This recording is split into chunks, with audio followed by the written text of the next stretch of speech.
Chapter 13. So Abram went up from Egypt to the Negev, he and his wife, and all that belonged to him, and Lot with him. Now Abram was very rich in livestock, in silver and in gold.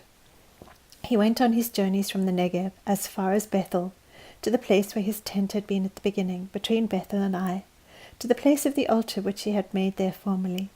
And there Abram called on the name of the Lord. Now Lot, who went with Abram, also had flocks and herds and tents. And the land could not sustain them while dwelling together, for their possessions were so great that they were not able to remain together. And there was strife between the herdsmen of Abram's livestock and the herdsmen of Lot's livestock. Now the Canaanite and the Perizzite were dwelling then in the land. So Abram said to Lot, Please let there be no strife between you and me, nor between my herdsmen and your herdsmen, for we are brothers. Is not the whole land before you? Please separate from me.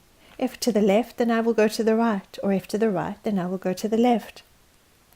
Lot lifted up his eyes, and saw all the valley of the Jordan, that it was well watered everywhere. This was before the Lord destroyed Sodom and Gomorrah, like the garden of the Lord, the land of Egypt, as you go to Zoar. So Lot chose for himself all the valley of the Jordan, and Lot journeyed eastward. Thus they separated from each other. Abram settled in the land of Canaan, while Lot settled in the cities of the valley and moved his tents as far as Sodom. Now the men of Sodom were wicked exceedingly and sinners against the Lord. The Lord said to Abram after Lot had separated from him, Now lift up your eyes and look from the place where you are, northward and southward and eastward and westward. For all the land which you see, I will give it to you and to your descendants forever. I will make your descendants as the dust of the earth, so that if anyone can number the dust of the earth, then your descendants can also be numbered. Arise, walk about the land through its length and breadth, for I will give it to you.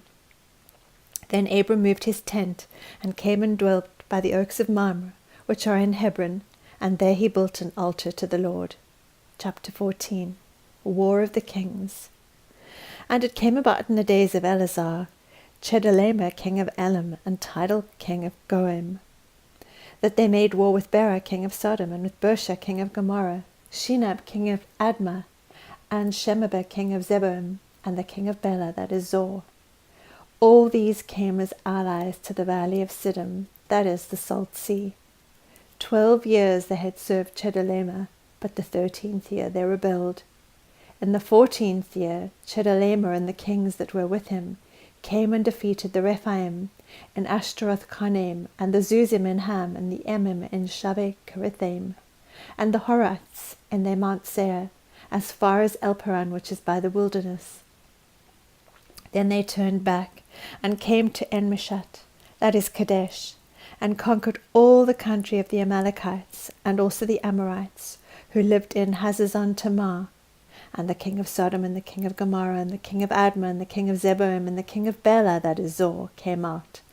And they arrayed for battle against them in the valley of Siddim, against Ch13-Abram king of Elam, and Tidal king of Goim, and Amraphel king of Shinar, and Arioch king of Elazar, 4 kings against 5. Now the valley of Siddim was full of tar pits, and the kings of Sodom and Gomorrah fled, and they fell into them. But those who survived fled to the hill country. Then they took all the goods of Sodom and Gomorrah, and all their food supply, and departed. They also took Lot, Abram's nephew, and his possessions, and departed, for he was living in Sodom. Then a fugitive came and told Abram the Hebrew. Now he was living by the oaks of Mamre the Amorite, brother of Eshcol and brother of Aner, and those were the allies with Abram. When Abram heard that his relative had been taken captive, he led out his trained men, born in his house, 318, and went in pursuit as far as Dan. He divided his forces against them by night, he and his servants, and defeated them, and pursued them as far as Hobah, which is north of Damascus. He brought back all the goods, and also brought back his relative Lot with his possessions, and also the women and the people. Then after his return from the defeat of Ch13-Abram and the kings who were with him, the king of Sodom went out to meet him at the valley of Shaveh, that is the king's valley. And Melchizedek, king of Salem, brought out bread and wine.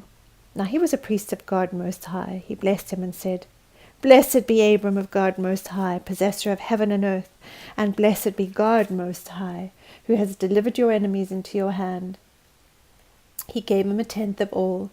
The king of Sodom said to Abram, "Give the people to me and take the goods for yourself." Abram said to the king of Sodom, "I have sworn to the Lord God Most High, possessor of heaven and earth, that I will not take a thread or a sandal thong or anything that is yours, for fear you would say, 'I have made Abram rich.' I will take nothing except what the young men have eaten, and the share of the men who went with me, Anna, Eshcol, and Mamre. Let them take their share." Chapter 15. Abram promised a son.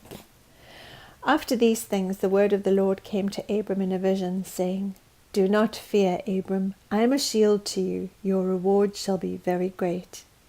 Abram said, "O Lord God, what will you give me, since I am childless, and the heir of my house is Eliezer of Damascus?" And Abram said, "Since you have given me no offspring, one born in my house is my heir." Then behold, the word of the Lord came to him, saying, "This man will not be your heir, but one who will come forth from your own body, he shall be your heir." And he took him outside and said, "Now look toward the heavens and count the stars, if you are able to count them." And he said to him, "So shall your descendants be."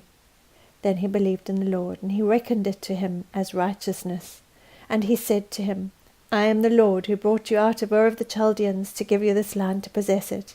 He said, "O Lord God, how may I know that I will possess it?"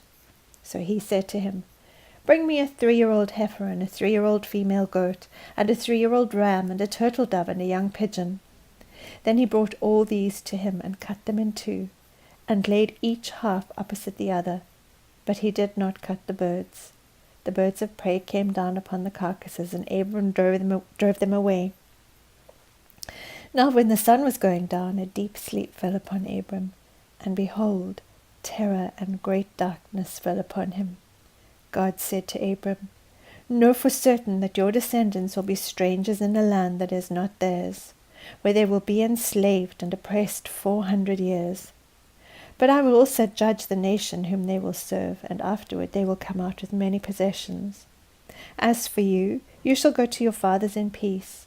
You will be buried at a good old age. Then in the 4th generation they will return here, for the iniquity of the Amorite is not yet complete." It came about when the sun had set, that it was very dark. And behold, there appeared a smoking oven and a flaming torch, which passed between these pieces. On that day the Lord made a covenant with Abram, saying, "To your descendants I have given this land, from the river of Egypt as far as the great river, the river Euphrates, the Kenite and the Kenizzite and the Cadmonite, and the Hittite and the Perizzite and the Rephaim, and the Amorite and the Canaanite and the Girgashite and the Jebusite."